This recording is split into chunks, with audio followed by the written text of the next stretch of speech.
मित्रों नमस्कार। आज जो मैं बात करूंगा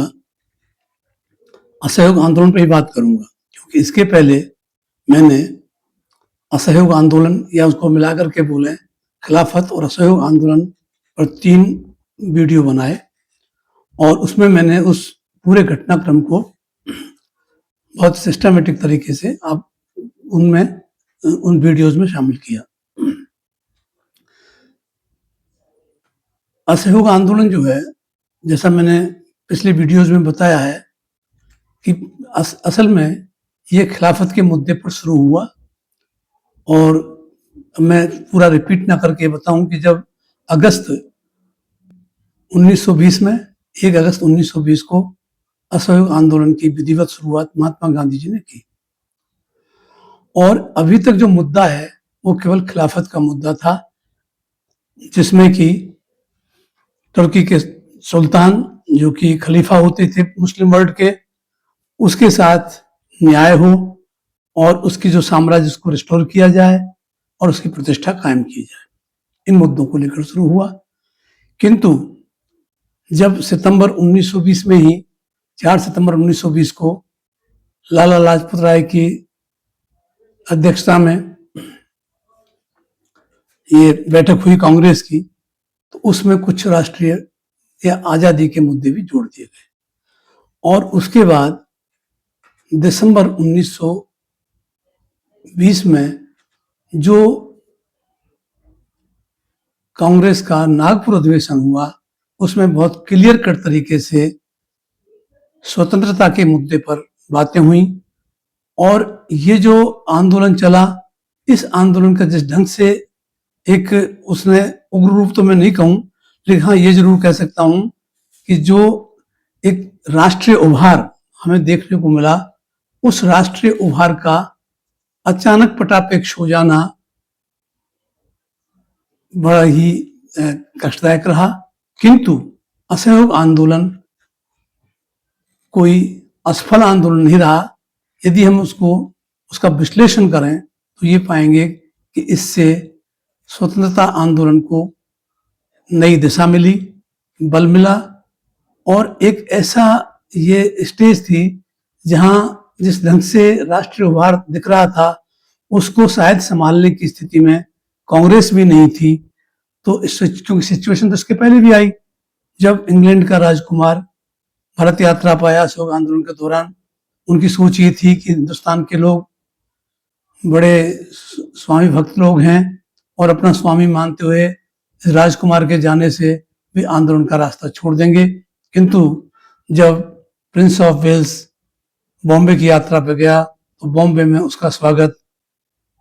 मजदूरों की हड़ताल से हुआ और मजदूरों की हड़ताल केवल कारखानों तक सीमित नहीं थी, बल्कि संपूर्ण शहर को मजदूरों ने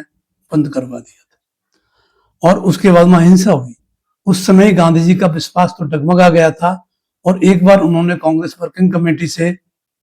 इस आंदोलन को ड्रॉप करने के ऊपर भी विचार करने की बात कही थी। तो ये कोई नई बात नहीं है कि कैसे ही अचानक जब फटापेक्ष हो गया, उसके बाद हम देखते हैं यदि हम इसका मूल्यांकन करें इस आंदोलन का, इससे फायदे नुकसान के बारे में बात करें तो चीज सामने आएगी। एक चीज क्या है कि अक्सर साक्षात्कारों में भी, इंटरव्यू में, जो विद्यार्थी लोग मेरा ये वीडियो देख रहे हैं या जो विभिन्न प्रतियोगी परीक्षाओं में जहाँ इंटरव्यू की व्यवस्था होती है, जहाँ साक्षात्कार होता है, यदि साक्षात्कार देने जा रहे हैं तो वो इस वीडियो को भी ध्यान से देखें और मेरे अन्य वीडियोस को भी देखें, क्योंकि मेरे वीडियो विश्लेषणात्मक अधिक होते हैं और कंसेप्ट्स पर बात मैं करता हूँ, क्योंकि कंसेप्ट बेसिक चीज है जिससे आप किसी भी चीज का एनालिसिस करते हैं, किसी चीज का विश्लेषण करते हैं। तो ये जो मैंने बनाया, ये असहयोग आंदोलन का मूल्यांकन हम करें तो इसके साथ हम खिलाफत को भी जोड़ें। तो जहां तक खिलाफत का मुद्दा था, एक इत्तेफाक था, ये भी 1922 के आरंभ में ही हल तो नहीं हुआ, लेकिन उसने एक नया रूप ले लिया कि 19 जनवरी 1922 में ही क्रांति हो गई टर्की में कमाल पाशा के नेतृत्व में और उन्होंने जो सुल्तान था, सुल्तान जो क्या कहें उसे, खलीफा था और सुल्तान भी था, उस खलीफा को सुल्तान के पद से हटा दिया और सत्ता डेमोक्रेटिक जो रेवोल्यूशनरी गवर्नमेंट आई उसके पास चली गई और जो खलीफा है उसकी और रही सही जो हैसियत थी वो वहीं के देशवासियों ने ही कम कर दी, और 1924 में तो जाकर के क्रांतिकारी सरकार ने खलीफा के पद को ही एबोलिश कर दिया, खत्म कर दिया। इसलिए उस पर तो मैं अब क्या बात करूं। लेकिन उसी समय आप देखिए ये जो घटना घटती है ये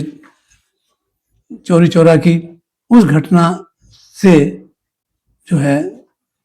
जब इस आंदोलन को रोका गया तो एक साथ ही लगभग हो रहा है। एक तरफ खलीफा के पद का जो स्थिति हो गई, और इधर जो है आंदोलन को वापस उस समय लगभग उसके कुछ समय बाद ही लेना ही पड़ा। अब सबसे पहली बात मैं ये कहूंगा कि जो आंदोलन ये हुआ खिलाफत और असहयोग, ये अपने घोषित लक्ष्यों को प्राप्त नहीं कर सका, इस बात से इनकार नहीं किया जा सकता। लेकिन अपने घोषित लक्ष्यों को प्राप्त नहीं कर सकने का मतलब इसे असफल आंदोलन नहीं कह सकते। सबसे बड़ी बात यह हुई कि कांग्रेस जो अभी तक, वैसे तो इसके पहले स्वदेशी आंदोलन भी हुआ, उसमें भी कांग्रेस का इन्वॉल्वमेंट था, किंतु पूर्ण नेतृत्व उस ढंग से नहीं था।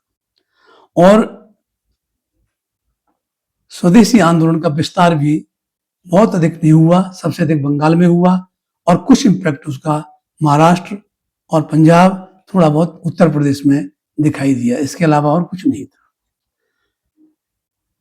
बाकी फिर दिल्ली में भी उसका प्रभाव दिखाई देने लगा। लेकिन ये जो आंदोलन है ये ज्यादा व्यापक था। तो सबसे बड़ी बात ये हुई, कांग्रेस जो संवैधानिक तरीकों से प्रस्ताव पास करके सरकार को भेजने का काम करती आ रही थी, अब पहली बार ये आंदोलन करने वाली एक अग्रणी संस्था के रूप में उभर करके आई। ये सबसे बड़ी जो पॉजिटिव उपलब्धि है असहयोग आंदोलन की। कांग्रेस जो अब तक केवल संवैधानिक तरीकों से प्रस्ताव पास करके अनुनय विनय के द्वारा, ऐसे ठीक है वो युग जा चुका था जिसमें गरम दल और नरम दल की बात हुई, लेकिन ये जो गरम दल और नरम दल की बात है इसमें भी हम देखें तो जो एंट्री होती है गरम दल वालों की 1916 के लखनऊ समझौते के तहत होती है। उसके बाद होम रूल आंदोलन भी चला और भी आंदोलन चले, किंतु ये जो पहली बार कांग्रेस के मंच से जिस तरह से असहयोग आंदोलन राष्ट्रव्यापी चलाया गया, उससे अब एक जन आंदोलन करने वाली अग्रणी संस्था हो गई, और जन आंदोलन भी खुले जन आंदोलन और वैधानिक तरीके से नागरिक अधिकारों के लिए और अपनी आजादी के लिए। दूसरा ये हुआ कि कांग्रेस का लक्ष्य अभी तक भी तय नहीं था। होम रूल आंदोलन भी चला, फिर भी कांग्रेस ने अपना लक्ष्य तय नहीं किया। कांग्रेस का लक्ष्य तय होता है असहयोग आंदोलन के दौरान जो नागपुर का सेशन है दिसंबर 1920 का, उसमें स्पष्ट तौर पर संवैधानिक जो कांग्रेस का अपना संविधान था उस संविधान में संशोधन किया, और उस संविधान में संशोधन करके कांग्रेस का लक्ष्य स्वशासन अथवा स्वराज प्राप्त करना तय किया गया। अभी तक कांग्रेस के संविधान में नहीं था, ये असहयोग आंदोलन के दौरान नागपुर सत्र में ये संशोधन हुआ कांग्रेस के संविधान में। तीसरी जो बड़ी उपलब्धि है वो ये है कि संपूर्ण भारत के महानगरों, गांवों और से लेकर और गांवों तक में कांग्रेस का विस्तार हुआ। कांग्रेस हर स्तर पर अस्तित्वमान हुई, और इससे भी जो बड़ी बात थी, इससे राष्ट्रीय एकता तो आया ही, क्योंकि जो क्षेत्रीय भेदभाव था वो क्षेत्रीय भेदभाव भी इसमें डिसअपियर हो गया, गायब हो गया। क्योंकि ये आंदोलन ऐसा था, इसे न केवल बंगाल के लिए था, न ये केवल मद्रास के लिए था, न ये केवल बॉम्बे के लिए था, बल्कि ये आंदोलन संपूर्ण राष्ट्र के लिए था। और इस आंदोलन की जो बैकग्राउंड बनी वो असलियत में देखा जाए तो उत्तरी भारत से, पंजाब से बनी, फिर दिल्ली में आई, कलकत्ता तक गई, और फाइनली पूरे देश के लिए ये असहयोग आंदोलन बना। तो अब जो है नस्ल, धर्म, जाति और क्षेत्र का भेद मन से समाप्त हुआ, जिससे राष्ट्रवादी एकता को बल मिला। तो सबसे बड़ी चीज ये थी कि जिस राष्ट्रवाद की हम बात करते हैं, क्योंकि राष्ट्रवाद को परिभाषित तो अब अलग तरीके से किया जा रहा है, किंतु उस समय जो राष्ट्रवाद है उस राष्ट्रवाद में को हम देखें तो राष्ट्रवादी एकता या हमारे भारत का एक स्वरूप उभर करके इस आंदोलन के द्वारा आया कि किस तरह से सब भारतवासी एक है। एक बात यह हुई कि जो भारत के पढ़े लिखे वर्गों में भ्रम था कि कांग्रेस कानून का शासन चलाती है, rule of law, rule of law एक ऐसी, उसकी जो पोल है या उसका जो क्या कहें उसे, मतलब उसकी पोल जो है खुल गई इसमें कि ये केवल एक नाटक है, ढोंग है, क्योंकि ये न्यायप्रियता है ये कहीं भी अंग्रेजों के शासन में दिखाई नहीं दे रही, बल्कि जो हिंसक दमन, जिस तरह का अमानवीय दमन की प्रक्रिया शुरू हुई अंग्रेज सरकार की ओर से, उससे भारतीयों का विश्वास, जिनका बचा कुचा विश्वास भी था कि रूल ऑफ लॉ लाएंगे, उनका विश्वास भी डगमगा गया। तो एक अच्छी बात ये हुई कि ब्रिटिश राज का जो असली चरित्र है वो भारतीय जनता के सामने पूरी तरह से एक्सपोज हो गया और अब किस तरह की भ्रम नहीं रहा। एक चीज और इस आंदोलन से हुई कि इस बात को दोनों पक्ष समझ लिए गए, दोनों पक्षों को समझ में आ गई, चाहे वो स्वतंत्रता सेनानी हो या ब्रिटिश सरकार हो, कि दमन और उत्पीड़न के बल पर सत्ता को बहुत लंबे समय तक कायम नहीं रखा जा सकता। तो एक और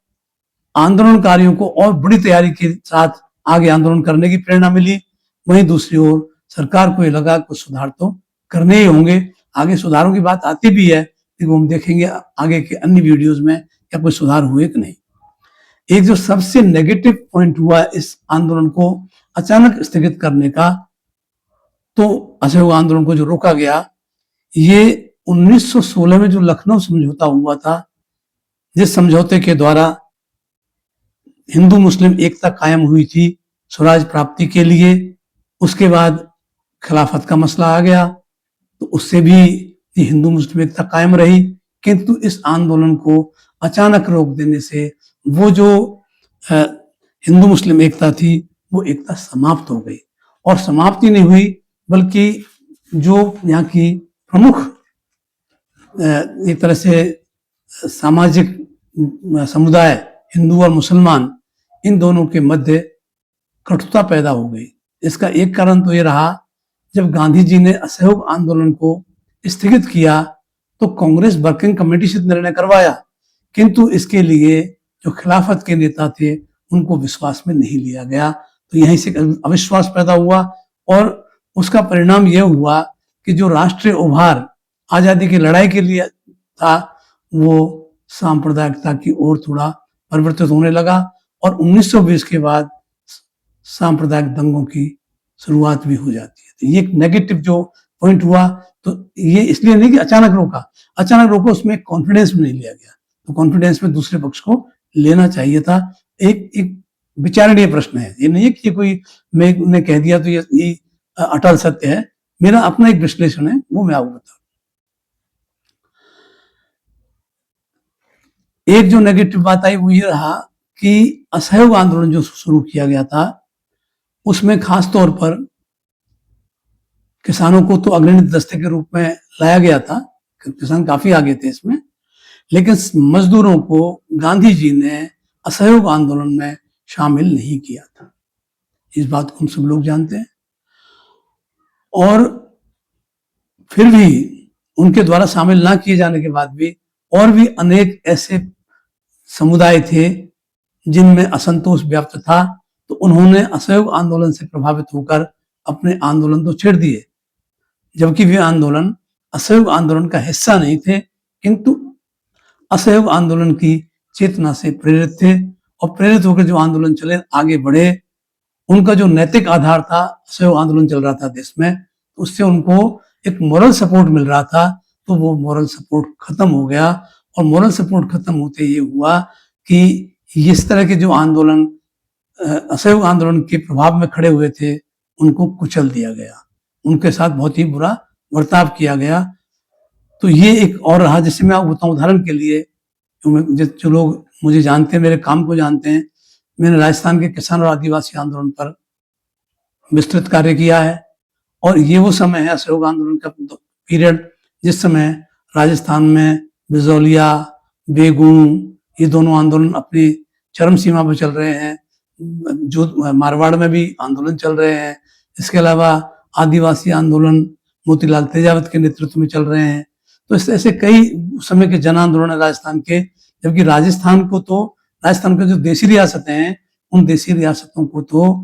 गांधी जी ने असहयोग आंदोलन में यहाँ के जो कार्यकर्ता थे उनको, या जो यहाँ के पॉलिटिकल जो लोग थे उनको असहयोग आंदोलन में शामिल नहीं किया गया था। उनकी साफ समझ थी कि हम देशी रियासतों में कांग्रेस की ओर से कोई मोर्चा नहीं खोलना चाहते, क्योंकि कांग्रेस, ये जो देशी रियासतें हैं, ये भारतीय शासक हैं और आज चाहे वो अंग्रेजों के साथ बैठे हैं, लेकिन वो हमारे ही लोग हैं और इनका हृदय परिवर्तन होगा, ऐसी गांधी जी की का भरोसा था। और यहाँ के लोगों ने पूछा भी गांधी जी से कि हमें क्या करना चाहिए, तो उन्होंने एक ही बात कही कि आप एक ही काम करो कि जो तिलक स्वराज फंड की स्थापना की है, उस तिलक स्वराज फंड में अधिक से अधिक धन एकत्रित करो, ताकि वह धन कांग्रेस द्वारा संचालित राष्ट्रीय आंदोलन या स्वतंत्रता आंदोलन में काम आ सके। तो यही कर रहे थे, किंतु फिर भी किसान आंदोलन, क्योंकि किसान आंदोलन तो असहयोग आंदोलन के दौरान राजस्थान के चरम सीमा पर थे, तो उस समय क्या हुआ है कि ये दमन का शिकार हो गए।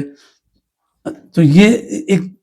मतलब एक नेगेटिव जो इम्पैक्ट इस असहयोग आंदोलन को स्थित करने में, अगर इस आंदोलन को किसी अंग्रेजों के साथ इस समझौते के तहत स्थगित किया जाता तो बात समझ में आती थी, किंतु बिना किसी वार्ता के आंदोलन अपने उच्चतम शिखर पर पहुंच रहा है, लेकिन एक घटना हुई जिसमें हिंसा हो गई और उस हिंसा के लिए जिम्मेदार भी आंदोलनकारी नहीं थे, बल्कि वो अंग्रेजी सरकार की पुलिस थी जिसने दमनात्मक तरीका अपनाया। अब जो मैं इसके और पक्ष देखना चाहते हैं तो वो ये है कि असहयोग आंदोलन के साथ साथ स्वदेशी और आत्मनिर्भरता की ओर रुझान बढ़ा। जैसा आपको आंदोलन के दौरान भी मैं उसमें अपने वीडियोस में ये सारा विस्तार से बताया है कि किस प्रकार से स्वदेशी शिक्षा की बात चली, स्वदेशी शिक्षा का विस्तार हुआ, उस समय ही आत्मनिर्भरता के लिए हाथ करघे को बढ़ावा देने की बात हुई थी। तो कुटीर उद्योगों को पुनर्जीवन भी असहयोग आंदोलन से प्राप्त हुआ। जो कुटीर उद्योग पूरी तरह से पेरिस्ट थे, खत्म हो चुके थे, उनको पुनर्जीवन मिला असहयोग आंदोलन से।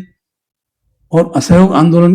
कई बदौलत ब्रिटिश भारत में ये जो अपने खोया हुआ कौशल और कलाएं थी, उनका भी जो है पुनरुद्धार हुआ। इन सब के अलावा जब ये आंदोलन स्थगित कर दिया गया तो गांधी जी तो उसके बाद उनको गिरफ्तार किया, उनको सजा हुई, उस पर मैं बात नहीं करूंगा ही, लेकिन उन्होंने उसके बाद जो कार्यक्रम बनाया तो रचनात्मक कार्यक्रम के लिए आह्वान किया, जिसमें चरखा कातना, वैसे तो असहयोग आंदोलन के दौरान भी चरखे बांटे गए थे बेरोजगारों को, और चरखा एक हमारा हथियार बन गया था विदेशी सामान के खिलाफ। तो जो रचनात्मक कार्य के लिए जब आह्वान किया, उस रचनात्मक कार्यों में गांधी जी ने कार्यकर्ताओं को चरखे काटने, खद्दर बुनना, कुटीर उद्योगों को बढ़ावा देना, शिक्षा का स्वदेशी शिक्षा का प्रचार प्रसार करना, छुआछूत निवारण, शराबबंदी, ऐसा कार्यक्रम भी असहयोग आंदोलन की प्रेरणा से आंदोलन की समाप्ति के बाद भी लिया गया, जो काफी इफेक्टिव हुआ।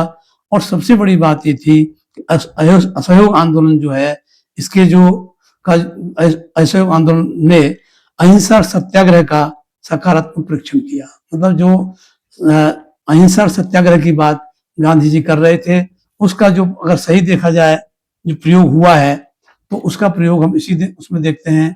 कि ये जो है कि किस तरीके से एक इफेक्टिव, एक प्रभावी तरीका हो सकता है अहिंसा और सत्याग्रह का। तो अहिंसा और सत्याग्रह, अहिंसा भी फेल नहीं हुई इसमें, सत्याग्रह भी फेल नहीं हुआ इसमें, और उसको आगे मतलब एक ये लगने लगा ये एक मात्र बढ़िया तरीका हो सकता है जिससे जो देश है, इस देश में वापस ये जो है, ये किस तरीके से इनको एक प्रभावी हथियार के रूप में, अहिंसा और सत्याग्रह को प्रभावी साधन के रूप में प्रयोग लिया जा सकता है। जो गांधी जी हमेशा साधन और साध्य की बात करते थे कि पवित्र साध्य के लिए साधनों की पवित्रता जरूरी है, और वह पवित्रता अहिंसा